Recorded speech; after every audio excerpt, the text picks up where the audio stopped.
Assalamualaikum warahmatullahi wabarakatuh. Terima kasih atas kesempatannya. Ini adalah pertemuan pertama kita di pelajaran administrasi pajak. Oke, kali ini kita akan membahas tentang apa sih pajak itu, dan kita akan belajar terus mengenai fungsi-fungsi pajak, dan juga nantinya ada tarif pajak di sini. Oke, yang pertama kita akan membahas tentang kompetensi dasar kita sebelum kita masuk ke materinya. KD 3.1-nya adalah memahami jenis-jenis pajak dan menentukan ketentuan umum dalam perpajakan dan tata cara perpajakan. Terus KD 4.1 mengelompokkan jenis-jenis pajak dan tata cara perpajakan. Indikator 3.1-nya adalah menjabarkan mengenai perpajakan. Yang kedua, membedakan jenis-jenis pajak, dan yang ketiga menjelaskan tentang pemungutan pajak. Kalau indikator 4.1, yang pertama menentukan jenis-jenis pajak, yang kedua menentukan tata cara perpajakan, yang ketiga menganalisis tarif perhitungan pajak. Oke, untuk yang pertama kita akan membahas tentang pajak itu tersendiri. Pungutan pajak adalah pungutan yang dilakukan oleh pemerintah kepada masyarakat yang digunakan pemerintah untuk menjalankan fungsi pemerintahan dan digunakan untuk kesejahteraan masyarakat secara umum. Yang dimaksudkan di sini adalah dalam menjalankan fungsi pemerintahan suatu negara, pemerintah itu pasti membutuhkan uang atau anggaran yang digunakan untuk menjalankan fungsinya tadi. Misalkan aja ketika pemerintah itu ingin melakukan aktivitas terkait tentang pertahanan negara, dia harus memenuhi kebutuhan tentang atau peralatan-peralatan yang digunakan untuk menjalankan fungsi pertahanan suatu negara. Membutuhkan tank, membutuhkan senjata. Nah, itu digunakan uang pajak untuk memenuhi kebutuhan itu tadi. Terus kalau misalkan saya ambil contoh untuk kesejahteraan masyarakat secara umum adalah ketika pajak itu digunakan untuk membangun jalan raya, membangun fasilitas-fasilitas publik, taman kota, atau pelayanan-pelayanan publik, gedung-gedung pelayanan publik, itu menggunakan uang pajak juga. Jadi pajak itu peranannya sangat penting sekali. Nah, ini adalah salah satu yang kita bahas, kita singgung di depan tadi adalah fungsi pajak. Itu yang pertama adalah anggaran. Jadi pajak itu sumber anggaran suatu negara. Anggaran tidak akan memiliki sumber lain kecuali dari pajak. Itu sumber utamanya. Ada sih anggaran dari sumber lain juga, tapi itu tidak, kuotanya itu sangat kecil, jadi tidak sebesar pajak.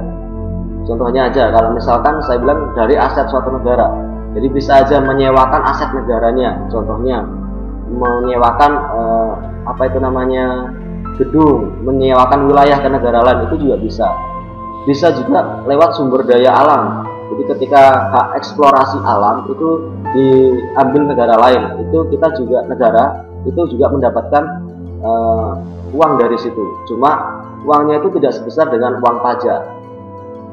Yang kedua adalah fungsi untuk mengatur. Mengatur apa di sini adalah mengatur kebijakan ekonomi. Jadi pajak itu fungsinya juga digunakan untuk mengatur kebijakan ekonomi. Salah satu contohnya ketika keputusan perpajakan, besar kecilnya pajak itu juga mengatur perekonomian kita tumbuhnya semakin cepat atau semakin lambat.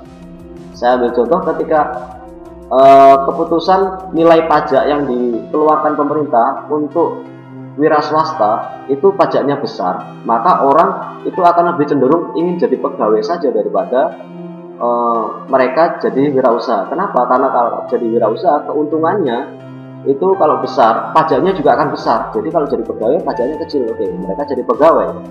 Tapi beda halnya ketika pemerintah mengeluarkan peraturan bahwa pajak wirausaha itu pajaknya kecil, maka orang-orang akan berlomba-lomba untuk menjadi wirausaha. Nah, kebijakan-kebijakan perpajakan itu akan mengatur perekonomian. Jadi kalau misalkan orang berlomba-lomba jadi wirausaha, pertumbuhan perekonomian akan semakin cepat untuk berputar. Jadi ekonomi Indonesia akan melaju semakin cepat. Nah, itu yang dimaksudkan dengan mengatur kebijakan perekonomian. Yang ketiga adalah pemerataan pendapatan. Jadi pajak yang dikumpulkan oleh pemerintah itu digunakan untuk menyediakan fasilitas publik. Jadi fasilitas itu nantinya bisa digunakan masyarakat secara umum untuk meningkatkan pendapatannya mereka masing-masing. Jadi kalau misalkan diharapkan dengan pemerataan fasilitas tadi, menyediakan fasilitas tadi, pemerataan pendapatan akan terjadi di situ. Oke, yang selanjutnya adalah jenis-jenis pajak. Kita yang pertama akan mengelompokkan menurut lembaga pemungutannya. Jadi lembaganya itu ada dua. Yang pertama ada pemerintah pusat atau pajak pusat, yang kedua adalah pajak daerah atau pemerintah daerah. Jadi kalau pajak pusat itu pajaknya itu nanti akan diambil langsung oleh pemerintah. Contohnya adalah PBB, jadi pajak bumi dan bangunan itu akan langsung diambil oleh pemerintah. Nah kalau pajak daerah adalah pajak yang dikelola oleh daerah sendiri, daerah provinsi ataupun daerah kabupaten. Saya ambil contoh ketika ada pajak papan reklame. Jadi papan yang dipasang di jalan-jalan itu ada pajaknya. Pajak itu diambil oleh pajak daerah, biasanya daerah, kabupaten atau kota. Jadi pajak yang diambil oleh daerah tadi itu bisa digunakan daerah masing-masing untuk mengembangkan daerah itu. Kalau misalkan pajak pusat itu diambil oleh pemerintah pusat untuk menjalankan fungsi kenegaraan secara umum.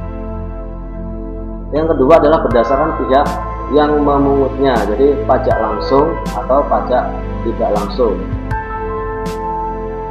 Jadi oke, saya ulangnya ya, tadi yang kedua ya, berdasarkan pihak yang menanggungnya. Jadi yang pertama adalah pajak langsung dan pajak tidak langsung.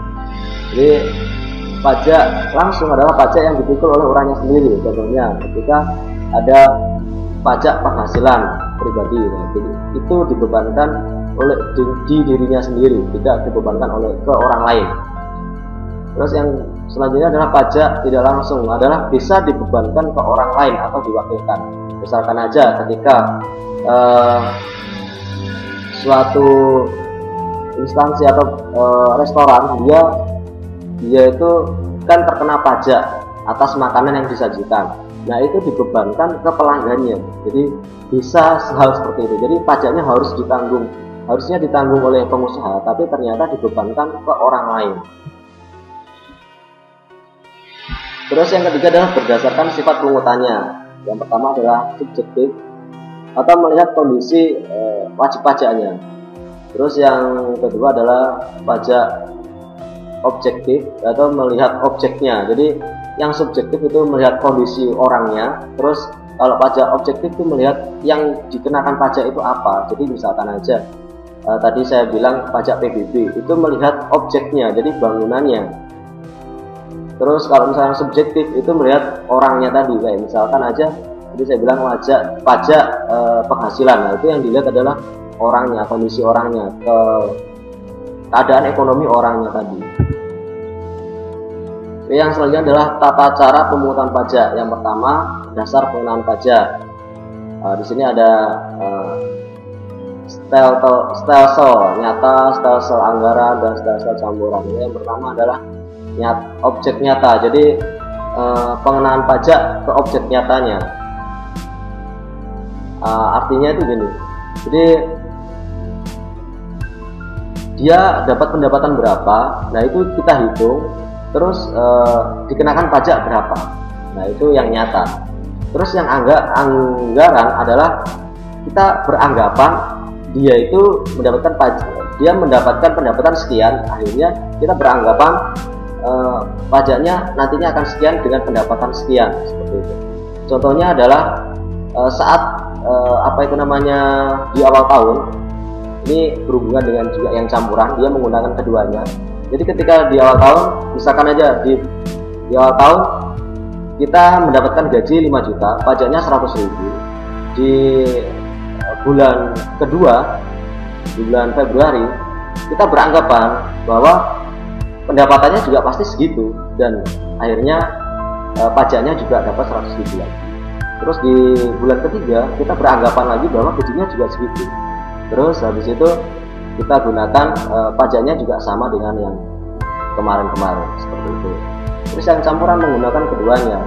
Jadi awal tahun yang seperti tadi kan ada gaji akhir tahun. Jadi awal tahun yang kita gunakan gaji di akhir tahun untuk mengenakan pajak di awal bulan. Terus yang untuk selanjutnya di bulan kedua kita lihat gajinya di bulan pertama berapa, di bulan kedua tadi berapa, di bulan pertama berapa, terus kita tentukan pajaknya berapa di bulan kedua, seperti itu. Terus yang kedua adalah sistem pungutan pajak. Yang pertama adalah dengan surat ketetapan pajak dulu. Jadi menunggu surat ketetapan pajak. Yang kedua adalah pelaporan WP, yang ketiga adalah pihak ketiga. Jadi untuk yang pertama pemerintah itu menerbitkan surat keterangan pajak kepada wajib pajak, jadi itu baru bisa dikenakan pajak. Terus yang kedua adalah pemerintah menunggu pelaporan dari wajib pajaknya. Jadi wajib pajak itu juga berhak melaporkan pendapatannya ke pemerintah atau pemungut pajak. Nah, itu sebagai dasar untuk pengenaan pajaknya. Terus yang selanjutnya adalah sebagai dari pihak ketiga. Contohnya adalah ketika pungutan itu dilakukan oleh pihak perusahaan, ketika kita bekerja di perusahaan, yang ngurusi adalah pihak ketiga atau perusahaannya. Oke, yang selanjutnya adalah tata cara pemungutan pajak yang ketiga.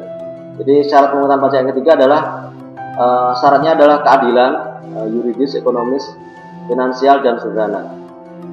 Keadilan adalah ya pajak itu harus adil, jadi tidak pilih kasih. Ketika orang yang punya koneksi ke perpajakan dia dipermudah atau pajaknya diperkecil, dan yang tidak punya koneksi pajaknya besar itu tidak boleh. Jadi harus adil. Yang selanjutnya adalah berdasarkan yuridis, itu berdasarkan undang-undang yang berlaku. Jadi tidak boleh semaunya sendiri pengenaan pajaknya. Itu ada undang-undangnya, ada aturannya untuk mengenakan pajaknya berapa. Terus yang ketiga adalah syarat ekonomis. Jadi harus seimbang. Jadi pendapatan dan jumlah pajaknya seimbang. Nggak mungkin kalau misalkan kita pukul rata pajak itu harus 5 juta satu orang. Nah, itu nggak bisa. Jadi harus seimbang. Dilihat keadaannya. Tadi kan ada salah satu ada melihat keadaan objeknya. Jadi kita harus melihat keadaan ekonomi orangnya. Kalau misalkan keadaan ekonominya bagus, berarti pajaknya besar, itu tidak apa-apa, tidak mengganggu keuangan si wajib pajak tadi. Jadi dengan pajak kita tidak memiskinkan warganya. Jadi negara itu tidak memiskinkan warganya dengan mengenakan pajak ke warganya. Terus syarat yang selanjutnya adalah syarat finansial. Maksudnya adalah efisien dalam prosesnya. Jadi pemungutan pajak itu tidak boleh bertele-tele. Yang penting pajaknya dilaksanakan, dibayar, pemerintah mendapatkan anggaran untuk melaksanakan kegiatannya. Itu yang paling penting. Salah satunya adalah kemarin ada kebijakan tax amnesty. Jadi menghilangkan denda-denda yang telat membayar pajak. Nah, itu yang dimaksud dengan fungsi efisien. Jadi ketika pemerintah butuh anggaran besar, yang penting rakyatnya membayar pajak. Jadi tidak membebankan atau memberatkan masyarakatnya dalam membayar pajak. Terus selanjutnya adalah syarat sederhana. Jadi pemungutan pajak itu tidak boleh dipersulit. Syarat-syaratnya pun juga harus sederhana. Jadi tidak ribet. Itu yang akan membuat masyarakat tertarik untuk membayar pajak. Jadi tidak semaunya sendiri dia menunda-nunda. Kalau misalnya syaratnya sederhana, masyarakat juga akan sering membayar pajak karena mudah dalam tata cara pembayaran. Oke, selanjutnya kita akan belajar tentang tarif perpajakan. Yang pertama adalah tarif tetap.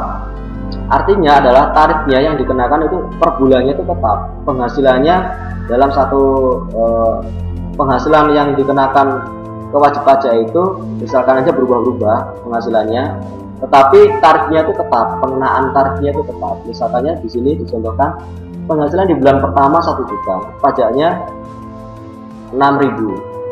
Ketika penghasilannya naik, tetap tarifnya itu juga 6.000 dan seterusnya.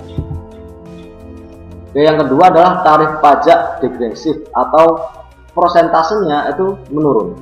Jadi setiap bulan prosentasenya itu menurun. Contohnya, ketika bulan pertama penghasilannya 50 juta, tarifnya itu 30% dari 50 juta. Di bulan kedua, misalkan penghasilannya 500 juta, tarifnya itu juga turun 20%. Jadi setiap bulannya dia mengalami penurunan tarif pengenaan pajak walaupun penghasilannya naik. Tapi kalau misalnya sudah dikenakan tarif pajak degresif, sudah dikenakan tarif pajak itu, walaupun penghasilannya turun pun juga tarifnya juga turun. Jadi misalkan penghasilan pertamanya di bulan pertama itu 500 juta, tarifnya 30%. Penghasilan bulan kedua 50 juta, itu tarifnya juga turun jadi 20% seperti itu. Jadi yang turun itu tarifnya walaupun perubahan pendapatannya berubah. Nah, yang ketiga adalah tarif pajak proporsional. Jadi seperti apapun pendapatan pendapatan pengenaan pendapatan pajaknya, wajib pajaknya, dia mengalami tarif yang konstan. Artinya tidak ada perubahan tarifnya. Misalkan 10% ya 10% terus. Misalkan 15% ya 15% terus. Jadi walaupun berapapun jumlah pendapatan yang diperoleh oleh si wajib pajak tadi. Yang selanjutnya adalah tarif pajak progresif. Progresif itu adalah tarifnya tadi naik. Jadi ketika penghasilannya 1 juta, pajaknya yang bulan pertama 10%. Misalkan aja penghasilannya bulan kedua naik 2 juta, yang 10% naik jadi 15% dan seterusnya. Jadi penghasilannya itu naik terus. Tapi di dalam tarif pajak progresif ini ada beberapa tarif lagi di dalamnya. Ada beberapa jenis tarif di dalam tarif pajak progresif ini. Oke, yang pertama adalah jenis tarif pajak progresif. Jadi ada 2 tarif yang dikenakan di sini. Saya ambil contoh. Ketika di bulan pertama dasar pengenaan pajaknya atau penghasilannya itu 50 juta di sini. Terus tarif pajaknya 10%. Tapi dia di bulan pertama itu progresifnya memang belum berlaku. Oke. Nah, berlakunya adalah di bulan kedua. Ketika penghasilannya di sini 100 juta, progresif itu akan pertama. Jadi progresif yang pertama itu jadi yang ini. Jadi progresif ini akan ke sini nanti. Jadi dia akan naik 15%, naik 15%. Dia naik 5% menjadi 15%. Oke. Nah, karena di sini tarifnya adalah progresif, dia akan hasilnya perhitungan 100 juta dikali 15%, nanti akan dikalikan lagi 5 ditambah dengan perkalian hasilnya dikali 5%. Saya ambil contoh gini. Misalkan 100 juta dikali 15% sama dengan hasilnya berapa? Ya, hasilnya tadi nanti akan dikalikan 5%. Itu ketemu hasilnya berapa? Terus pajaknya yang harus dibayarkan berapa? Berarti hasilnya ini tadi ditambah hasilnya ini tadi. Ketemulah pajak yang harus dibayarkan. Di bulan ketiga itu juga sama. Jadi 200 juta ini dikalikan 20% karena progresif yang pertama. Terus ketemu hasilnya.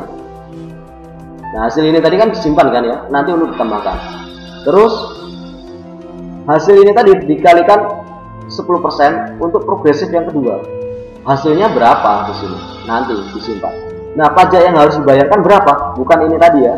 Pajak yang harus dibayarkan adalah hasilnya ini tadi ditambah dengan hasilnya yang 200 juta dikali 20% tadi. Itu adalah jumlah pajak yang harus dibayarkan.